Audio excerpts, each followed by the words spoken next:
Good morning and welcome to Hokmah and Coffee. My name is Pastor Addison and this is Everything Church Pro. It's our goal on Everything Church Pro to make Bible study even more delicious and more simple for everybody because we believe every Christian should know how to study the Bible for themselves. And so if that's interesting to you, if you want to be a part of this growing community, I hit the wrong button, but make sure you hit the subscribe button right down there and maybe even leave this a thumbs up. It's good to see each and every one of you as we're going to be diving into Revelation 12 today. Man, I'm excited for Revelation 12. There's so much deliciousness in this chapter.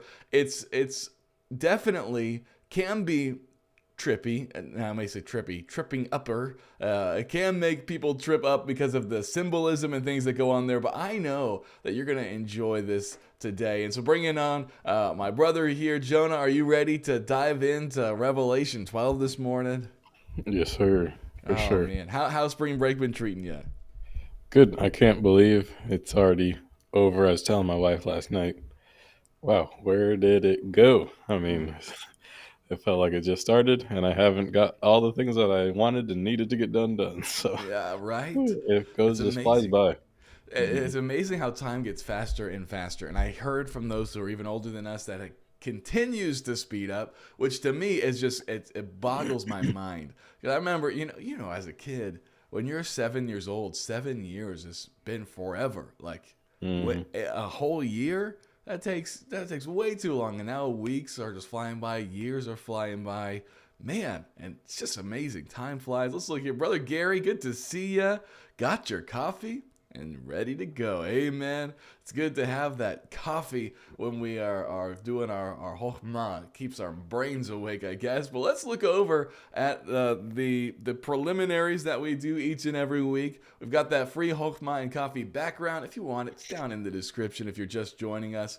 Also, we've got the mug. If you'd like to join us in the cool mug club, you can pick up one of those as well. But the most important thing we want to do is to say a big thank you to our supporters who've been supporting us for a long time. We got Judy Murphy, Gary Pence, Maggie Diaz, Kathy Earnhardt, Cindy Erickson. This truly is made possible by you all and your faithful support, and so we want to say thank you. And we also want to say thank you to those who have joined Everything Church Pro University. We've had a blast in there. We are right now in Old Testament survey, and in Old Testament survey, we have covered, I think we're up to First Kings right now, and just the discussions that we've had, like they've asked some pretty tough questions in the community there. And so if you're looking for some good Bible education but also want to help support the community, I'd encourage you to go and check that out. And I want to say thank you to everyone who's in there real fast. Let me go back to this here. We've got Michael, Luigi, Brian, Jeremy, Eric, Kelly, Judy, Tim, Jesse, Jonathan, Michelle, Nancy, Jack, Joseph, Jana, Renata, Pamela, Andrew, Molly. Just want to say a big thank you to each and every one of you guys for being a part of it. And I'm excited for what God has in the future, as we're going to be adding apologetics probably as our next class, as well as New Testament survey after that, and all these other classes. So I'm excited for the future. But with that being said, are you ready to dive in? Yes, sir. All right. Yep. Well, let's get straight into the word this morning. Let me look over here. Let me look here. The one bright side to being on medical leave is I can catch Hokmah and Coffee live. That is a bright. It's been good to see you each and every week. And so let's jump right into chapter 12, Revelation 12. And Jonah, do you want to actually read verses 1 through 6 for us? For sure. And there appeared a great wonder in heaven, a woman clothed with the sun and the moon under her feet, and upon her head a crown of 12 stars. And she, being with child, cried, travailing in birth and pain to be delivered. And there appeared another wonder in heaven. And behold, a great red dragon, having 7 heads and 10 horns and 7 crowns upon his head. And his tail drew the third part of the stars of heaven, and did cast them to the earth. And the dragon stood before the woman, which was ready to be delivered, for to devour her child as soon as it was born. And she brought forth a man child who was to rule all nations with a rod of iron, and her child was caught up unto God and to his throne.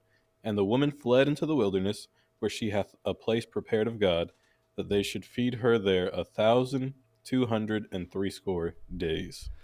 Okay, so this is a delicious text, and it's complicated if you don't know the characters, but I think once we know the characters, this chapter becomes pretty simple, which is awesome because we've been covering some really intense chapters recently that have been very difficult. But this chapter, if you don't know the characters, it's like, what's going on here? But if you know what's happening, then it's not too bad. And so I want us to look here. We see as it begins in verse 1, there appeared a great wonder in heaven. A great wonder in heaven. If you want to look at this word right over here, the word is semeion. And this is the way it's been translated different times. Here in Revelation, it's often translated as wonder. We have up here, it's translated as miracles. And we can see all the different times it's translated miracles. A lot of times, though, it is translated sign or signs. Translated many different ways. There's one time it is translated as a token, which is in 2 Thessalonians 3:17. And so we can see the different ways this word is used. But I like that thought for our current English speaking as sign. It helps us understand that this is a wonder, a sign that is in the heaven that he is beholding. And so as we look here, we're going from just looking at real things, and the Bible is clearly telling us that we are transitioning from real, and I don't know if real is the right word, but literal, like actual things that are happening, to a sign, to a wonder that he is seeing in the heaven. And so it's very clear this is supposed to be taken as a sign. I hope that makes sense. It's very clear. We're not making this up. This is not allegorical approach to the scriptures. The Bible tells us when we should take this as a wonder, and right here it says it is. And so this is the wonder we see. There's a woman who's clothed with the sun. Okay? She's clothed with the sun. The moon is under her feet, and upon her head a crown of 12 stars. We need to know, who is this woman? Who is this woman? And there are many opinions, and by many, I guess there were 3 main opinions. 2 of them I think make no sense, and I side with one very firmly. The 3 views I will just throw out there, and maybe you guys will see which 2 I don't side with. There's number 1, there is the woman is Mary. Okay, that's one view. View number 2 is the woman is the church. That's another view. View number 3 is the woman is Israel. Those are the 3 views. There might be more. Those are the 3 main views of who this woman is. And take a guess, those in the comment section, which ones I don't believe it is, before I tell you, I guess. But I have 2 very firm beliefs on who it's not. And who it's not is Mary, although she is included in who the woman is. I guess I could say that. And it's not the church. It's not the church. We were reading yesterday in a commentary about how he just put it so deliciously, just so deliciously. He said, Christ birthed the church didn't birth Christ. And I was like, it's like that mic drop moment. Like, that's all I needed to hear on that argument. And so I do believe it's Israel. But John, I want to turn it over to you. Are there any thoughts that you have in regards to what's going on here? Yeah, for those who may not have connected the mic drop quite yet, we didn't talk about the child that the woman is that's travailing. Right. I'm like assuming they already know, but yeah, talk about it. I believe this chapter is very, very, very clear on who that child is, and so that's going to be Jesus, who's going to have rule over all the nations, and is going to rule with a rod of iron and all that stuff. And so this woman who is going to birth Jesus, that's why many believe, this got to be Mary, because there's only one woman that birthed Jesus. But I've never seen Mary described as a woman clothed with the sun and the moon under her feet, and upon her head a crown of 12 stars. Yeah. And so she was a poor peasant virgin and really we wouldn't see Mary being worshipped until later on by the Catholics. And so it wouldn't make sense at this point that Mary was described as this. And so that's why we don't believe it was Mary. And now, since we know that the child is Jesus, it can't be the church, because like you said, the Yeah. commentator says the church didn't birth Jesus; Jesus birthed the church, and so I think it's pretty clear who this has to be. And I agree. I totally didn't even help everybody realize that the child was Jesus, which definitely helps understand that this can't be the church. And I also like that it's not Mary because of what we see happen also. Not Yeah. just how she's described, that's a great point, but also what we see happen is tribulation text.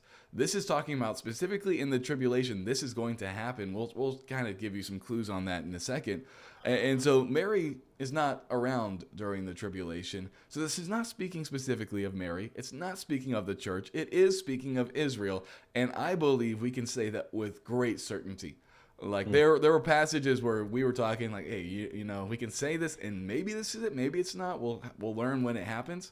This is one of those texts I feel like we can say with great certainty.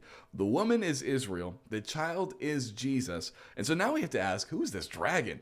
Like, is that literally is there gonna be a dragon? And like we said, this is a wonder in heaven. This is a sign, and I love this. What Brother Gary said in Revelation, some visions are literal and some are symbolic. Paying attention to the text will tell us which is which, and that I agree. We need to let the text tell us, and we basically interpret as literal unless it tells us it's not. Which this one told us, no, this is a wonder. This is a sign. And so I love that. That's a great takeaway. But let's look at the text again right here. We have this dragon. He's called a red dragon. A red dragon. And it says that he has 7 heads, 10 horns, and 7 crowns upon his heads. And his tail drew a third part of the stars of heaven and did cast them to the earth. Okay, so let's stop there for a second. This dragon takes a third part of the stars. Thankfully, we know this is a wonder, a sign in heaven. This isn't what actually happens in the Great Tribulation. There isn't some dragon that just pops into existence and literally swipes a third of the actual stars in heaven out of the sky. That's not what's happening here. This is a sign. Many would say that this right here, this drawing a third part of the stars of heaven and casting them to the earth, is a description of the fall of Satan. What Jesus describes when he says, I saw Satan as lightning fall to the earth. Right here, we're seeing him take a third of the stars, which would be reference to the angels. And so if you've ever heard someone say that Satan deceived a third of the angelic realm and brought a third of the angels to fall with him, we see that also, I think, in Jude and in Peter, how there were angels who kept not their first estate, there were angels who sinned, all those things. That's what we're seeing reference here. Is a third of the angels fell with this red dragon, and we would say, not because we're making this up, that this is Satan. You say, well, how can you say that this is Satan? Well, I can say that because we haven't read it yet, but it's right down here. I'll just underline, and we'll talk about that as we get there. But it's very clear that this red dragon who draws a third part of the stars of heaven is Satan himself. Okay, right down there. Maybe I didn't make it clear enough. Right down there. Big green arrow. That's a worst looking arrow I ever seen. But that big green arrow right there, okay? And so this devil, it says that he draws a third part of the stars of heaven, he casts them to the earth, and he stands before the woman which was ready to be delivered, for to devour her child as soon as it was born. Man, that's just, and I love the description there. Like, we see Satan just like on his haunches, like, I cannot wait to devour Jesus as soon as he's born. And like I said, Mary was a part of Israel. So, in that sense, yes, she's a part of the woman, but she is not the woman. Hopefully that makes sense. But he's ready. He's ready to devour the child as soon as he's born. And we see that with Herod. Just wanting to wipe him out, just wanting to take out all those kids. And so, any thoughts on this before we move forward, Jonah? I believe that just as we continue through Revelation, that we continue to see Satan become more and more desperate. And just how he's described right here, he is waiting with great anticipation, possibly thinking, I'll be able to get him the moment he's born, when he's weak, because he's God, but he's going to be a baby. It'll be, you can just see. And it just never goes well for Satan. And even as we get to the end of this chapter, you can see where we get our sinful nature, the Adamic nature from Adam, the flesh and the fall of man. Because when Satan loses later in the chapter, we see what does he do? In spite and revenge, he's going to go and torment and afflict the remnant of the woman's seed. Like, well, since I couldn't defeat Jesus and I can't do this or that, I'm just going to do whatever I can to hurt him vicariously. If you say so, when we get hurt, okay, well, if I can't do this, I'm going to do that, and so. But he becomes more Yeah. and more desperate. The less and less he's able to do, the more and more he tries to do whatever he can. Yeah, So, he's definitely desperate. And here, he knows this is probably the only time he'll be able yeah, to get Jesus at the weakest and most vulnerable spot. And yet, God obviously does not let that happen. I want to bring this on here real fast. The 12 stars are probably the 12 tribes of Israel. And we didn't even talk about that, but that's dead on. That's dead on. And so let's talk about this before we keep moving on. The sun, the moon, and the 12 stars. To most, that probably brings to your mind a certain spot in Genesis with Joseph. And Joseph, he had that dream that did not help his cause with his brothers. And he talks about the sun, the moon, and the 11 stars making obeisance to him, which was a reference to Jacob, his mom, and then also his 11 brothers. And so many believe that this is kind of picking up that theme that the 12 stars would be the 12 tribes of Israel, from which comes all the Israelite nation. And we also have Jacob, whose name was Israel. And so we have that there. So great, great. Thank you for bringing that up. I probably would have forgotten to even mention that. And so great little takeaway there. Let's keep going on. We see the man child is someone who's supposed to rule all nations, which harkens back to the snake crusher, to Shiloh in Genesis 49 or 50, wherever that is. It harkens to the Christ that we see announced first with Hannah in her song, as well as in Psalm 2, we see that this Christ is going to come and that God's going to have them in derision, and he will. I think it's in Psalm 2 that he talks about the rod of iron. Let me just make sure. Let's go to Psalm 2 real fast. This psalm, friends, you've got to meditate on Psalm 2. It is so good and so prophetic. Let's look here. Dun, dun, dun, dun, dun. Yeah, okay, so here it is. Let's look here. It says, "This day have I begotten thee." Yeah, here it is. Verse 9, "Thou shalt break them with a rod of iron. Thou shalt dash them in pieces like a potter's vessel. Be wise now, therefore, O ye kings. Be instructed, ye judges of the earth. Serve the Lord with fear and rejoice with trembling. Kiss the Son, lest he be angry and ye perish from the way, when his wrath is kindled but a little. Blessed are all they that put their trust in him." This is a psalm about the anointed one coming. You see that in verse 2. And it's a psalm about how the world wants to throw off God and his anointed's reign. They want to break their bands asunder. They want to cast their cords away from them. But God, in his ultimate justice, will not let that happen. And so this is bringing all of these things into our minds as we read that this child is going to be the fulfillment of all these prophecies, beginning in Genesis and in Psalms and in Isaiah. As we continue moving forward, this is that child, okay? And he's caught up to God, which I love. What a summary, right? Right here. He is brought forth and then he's caught up. And that's the same word we have for rapture, he's caught up to God and to his throne. And then the woman flees into the wilderness. But before we go to the woman fleeing in the wilderness, is there anything else you want to say about this man-child and Jesus and ruling with the rod of iron? Is there any other nuggets you want to give to us, Jonah? I just thought it's interesting, especially as we are going through Revelation. You just brought us to Psalm 2. Yeah. And verse 2 says, "The kings of the earth set themselves, and the rulers take counsel together against the Lord and against his anointed, saying, Let us Yeah. break their bands asunder and cast away their cords from us. He that sitteth in the heavens shall Laughing. laugh. Yeah. The Lord shall have them in derision." And so we see all that's going on in Revelation.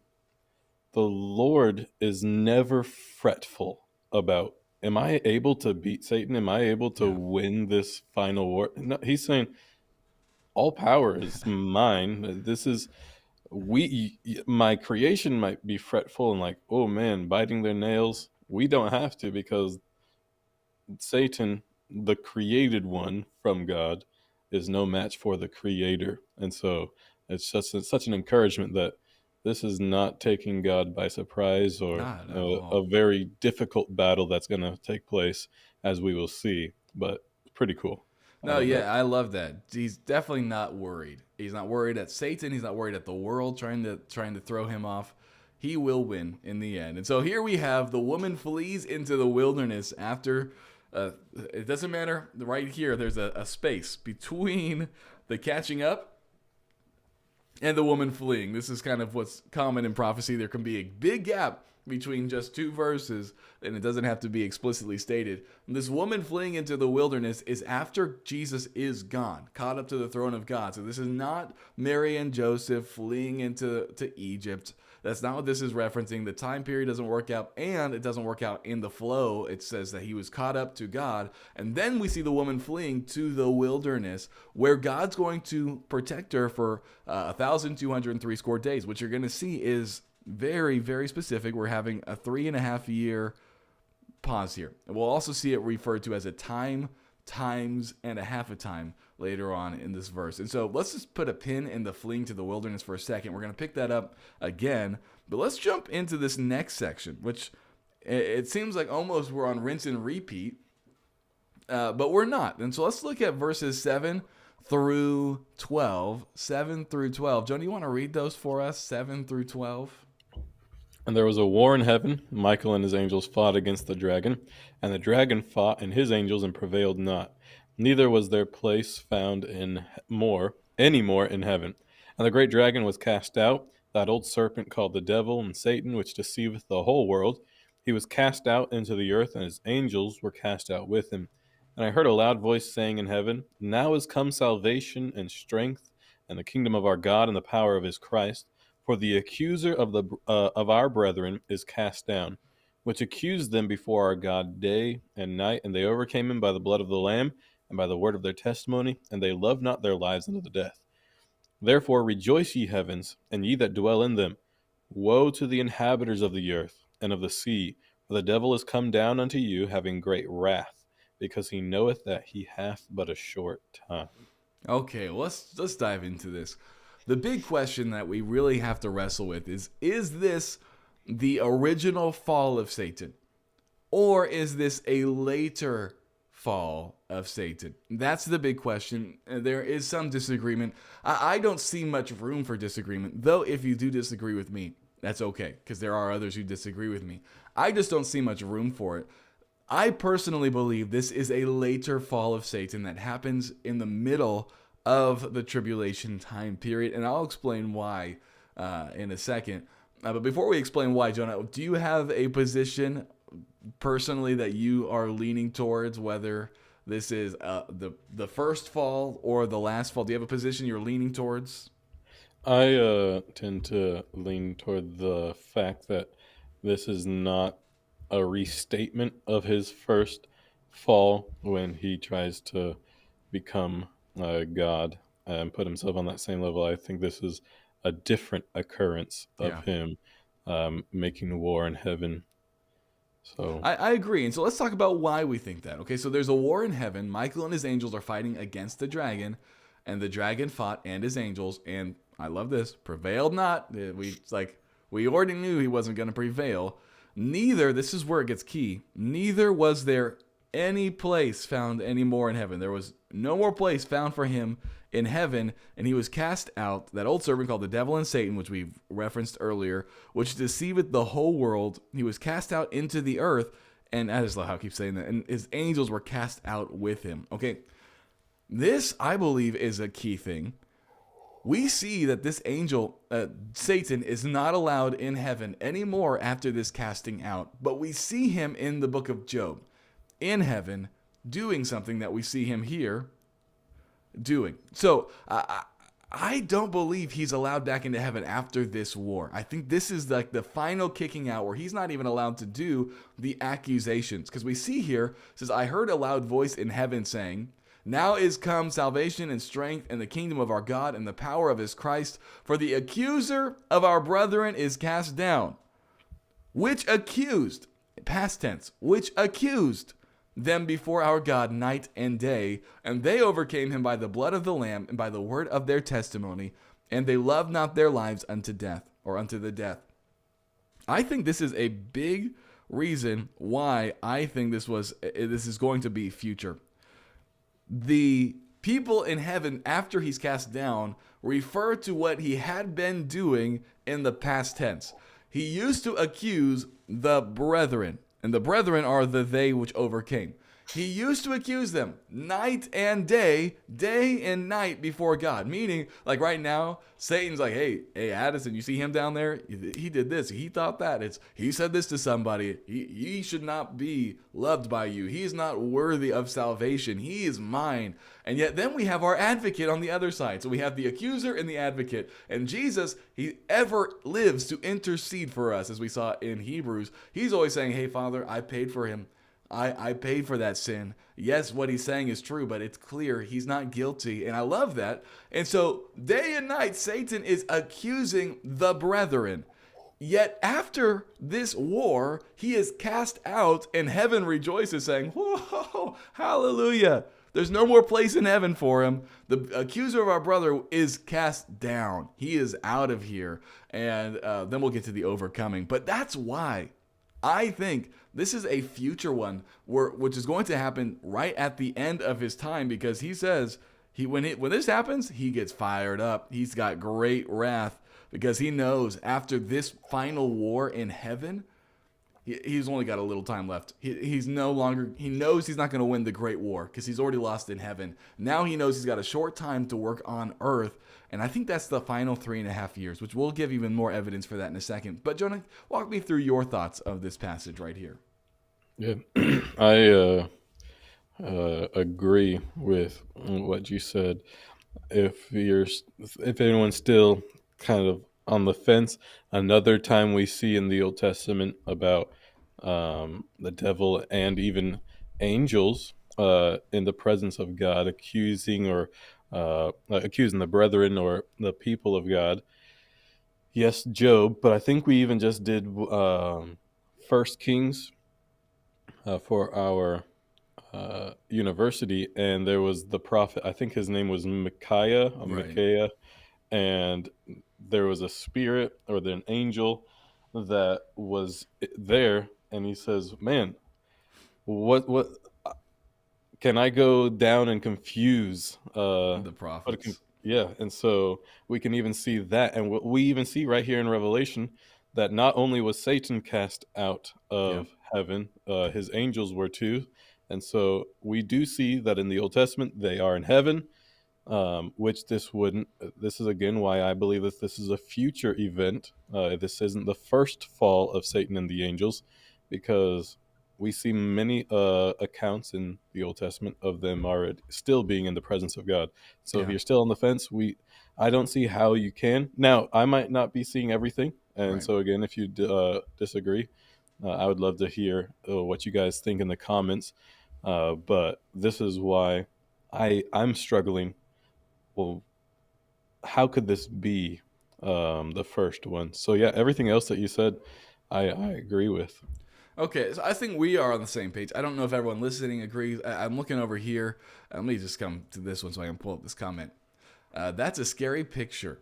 Satan is super intelligent, and after being cast out of heaven permanently, he is filled with rage. It really is, and I think it's supposed to invoke not our fear, but definitely supposed to invoke the fear of whoever he's going to be at this time, because it's going to be bad, and that's why I believe Jesus calls it the Great Tribulation. This is going to be great tribulation after this, because like you said, Jonah, earlier, he wanted to get Christ, but we see that didn't work. Now he makes a war for the throne itself in heaven. That doesn't work. He is cast out, and heaven rejoices. And I love how it says that we overcome.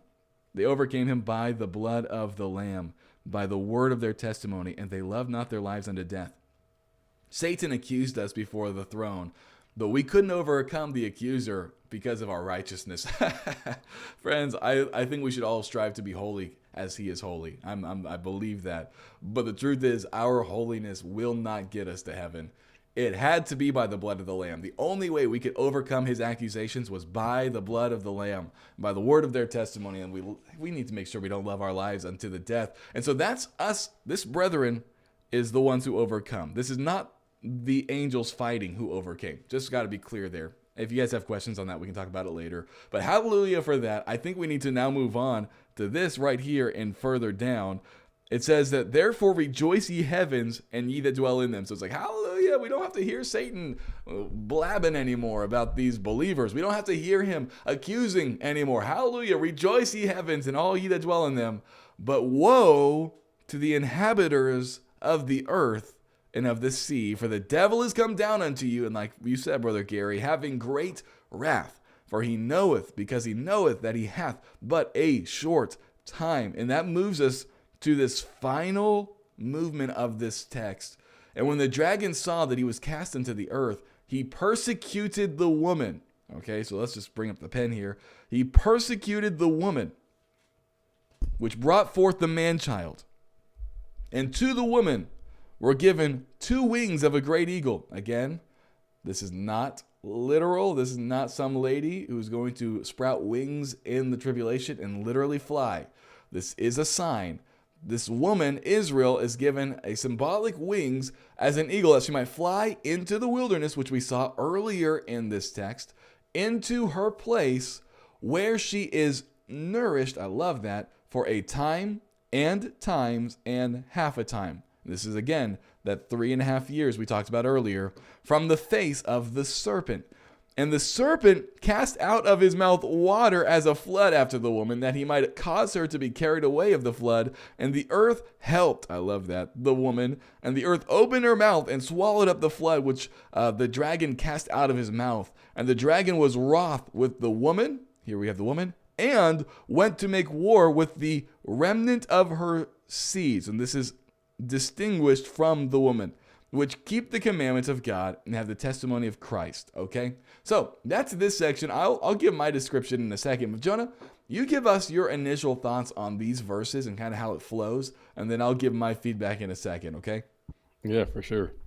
So we see the dragon is cast out, and he persecuted the woman, which we've already established is Israel, and which brought forth the man-child. So again, we can see the spite and the hatred that we just see from the previous verse in verse 12. Man, he is not happy. And so he persecutes them. And to the woman were given 2 wings of the great eagle, that she might fly into the wilderness. And so I believe we already visited Daniel about a month ago or so in Hokmah and Coffee. And we see that Daniel describes the abomination of desolation. And so when that happens, Jesus says in the New Testament, when this happens, hightail it out of the city. Don't go back into your house. Yeah, it's just time to get out of there. And we can start to see why Jesus is saying it is so important that you just get out. Because the dragon, Satan, he has great wrath. If you just lollygag and say, oh, I want to go back home and grab my suitcase or whatever, the devil isn't taking any prisoners. He is coming to bring persecution. And so Jesus saying, this is a serious time. You are wanting to get out as fast as possible. And so she goes into the wilderness. Israel, the Jews, when they see the Antichrist do what he does in the temple, they should know it is time to get out of here. And they fly into the wilderness where Israel is nourished for 3.5 years, the second part of the tribulation. And so this next part, verse 15, again, symbolic, which I'm not sure what everything means, but we do know that the serpent is going to try to do harm to the woman, to Israel, and yet they are protected. The earth helped the woman, and she was protected. That's as far as I can really go into it. I don't know what it means about water coming out of the serpent's mouth and all that, but all I know is Israel is protected by God providentially. And so the dragon was wroth with the woman, went to make war with the remnant of her seed. So again, he focuses on Jesus. He goes to heaven, lost there, comes back to earth, tries to persecute the woman, Israel. Man, they are being protected. So what does he do? Let's go to the remnant of the woman's seed, which keep the commandments of God and have the testimony. And you might say, well, the remnant of her seed, that's got to just still be more Jews. Well, we know that Israel gave birth, as we already talked about earlier in this chapter, gave birth to the Messiah. And the Messiah, we are now the children of God. I believe it's in Acts. Man, we have the power, the right to be called the sons of God if we That's believe in his John. name. Oh, John, yeah. Yeah. And so we now are his seed. We are joint heirs with Christ now. And so I believe the dragon says, I'm going for anyone. The woman is protected. I lost to Jesus. We'll still try to go at the Jews, but let's even now go to the Christians who keep the commandments of God and have the testimony of Jesus Christ. I'm trying to persecute anyone that I can during this time because I know my time is short and I just want to try to wreak as much havoc as I possibly can while I'm still here. Yeah, and I agree with you. I think that's a good summary of these verses here is we have this dragon who's infuriated. He persecutes the woman, Israel. The woman flies to the wilderness, which, I don't know how this is all going to go down. If the internet will still be open at this time, and if this will still be accessible during the tribulation. But I do pray if there are some Jewish people after the rapture and they find this, may they be warned when you see the abomination of desolation as spoken in Daniel the prophet, with the man of sin standing in the holy place. You got to take heed to what Jesus said. He was the right. He says, flee, go to the wilderness. Many believe this is Petra. I don't know exactly where this is. The Bible says that this is a place that is prepared for her, that she will be nourished for a time. God will take care of you out there. Don't even take thought. Just go, get out of there, get out of Jerusalem, and it'll be for 3.5 years. It'll be for that 3.5 years, and the serpent will try to destroy you. And I agree with you. I don't believe that we are allowed to really know what this means, besides that there will be an attempt to destroy the Israel while they're in the wilderness. And that attempt will be thwarted. And it says the earth is what helps her. So I don't know what God does with maybe natural, using nature to help the woman. I don't know how this all works. I don't believe we're supposed to. I think all we're supposed to know is there will be an attempt, but don't fear. God will still protect you. God will still protect you while you're out there. And so flee, get out of there. And the dragon will still be mad. And he's going to still want to persecute the woman. And I agree with you, the remnant of her seed, which I agree would be believers at this time. Whether they are Jewish believers or whether they are Gentile believers. They are the seed of the woman. And this is not the seed of the woman that we talked about, which was Christ. This is the remnant of her seed. I'm talking about the more offspring, which I think came from Christ, and we're in his family, as you said. And so I think that is a good summary of this. Of course, I'm always open to discussion on these things, but I think chapter 12, I don't think is as complicated as many of the other chapters that we've wrestled with. I think this is more cut and dry. If we know who the woman is, if we know who the dragon is, and if we know who the child is, the whole story just seems to make a lot of sense. And it's very key, though, to unlocking the rest of the book. It helps us see what happens in time, in the timeline. We had the first 3.5 years, beginning with the treaty between Israel and all those others. He makes peace with everybody. Great 3.5 years, although there's probably a lot of natural disasters that are happening. But in the midst of the week, that's when he does this, the abomination of desolation, and we see what we read today. And so if there's any questions or any comments, feel free to jump in. Let me look here real fast. We got Brother Gary. Some believe God will protect the remnant of Israel in the old city of Petra, but the Bible doesn't tell us the actual location, just that it will be in the desert. Could be Petra, but I'm not sure. And I agree with you there. It is interesting to look at Petra and the pictures there, and it's astounding to see the craftsmanship of that place. But we definitely don't know where it is. I agree with you on that statement as well. We are not sure, but it is a good thought. I'm trying to see if I can pull up Petra here. Let me see if I have any pictures. Let me just switch back over to this one. It's just amazing to me. I mean, just looking at the craftsmanship of Petra and things like that. I would love to be able to go there one day and just explore, but it is interesting. Where are they going to be? We don't know, but we do know God will take care of them, and I think that should be a comfort to us as well. What's that old song? Be not dismayed, whate'er betide. God will take care of you. Beneath his wings of love abide. God will take care of you. Friend, I don't know what's going on in your life, whether you're watching this on the replay or whatnot. But the truth is, God, if you are his, he will take care of you. He will lose none of his, the Bible says. You say, well, I'm sick. He will lose none of his. You say, well, I've got cancer. He will lose none of his. And you say, are you saying I'm going to be healed? I'm going to be restored? I'm not saying that. God can. He definitely can. But what I am saying is, no matter what goes on in your life, he won't lose you. He won't lose you. And whether it's in this life or in the next life, friend, he will take care of you. And he's got the peace you need. He's got the grace you need to get through whatever situation is happening in your life. And so, thankful for that. Thankful for a good God. Are there any closing thoughts you want to bring to us, Jonah? Yeah, I think that's a good way to sum that up, that we have, he's always been the shepherd, and he will take care of us like the good shepherd would. And so he's the perfect shepherd, the good shepherd. And it's so comforting to know that we have an all-knowing, all-powerful God who will take care of us. I agree. And so let me look at this last comment here. Definitely interesting. Some say Paul stayed in Petra during his years in the desert. Yeah, in Arabia. We don't know. It's an interesting thought for sure. But I'm glad that all of you were able to be here.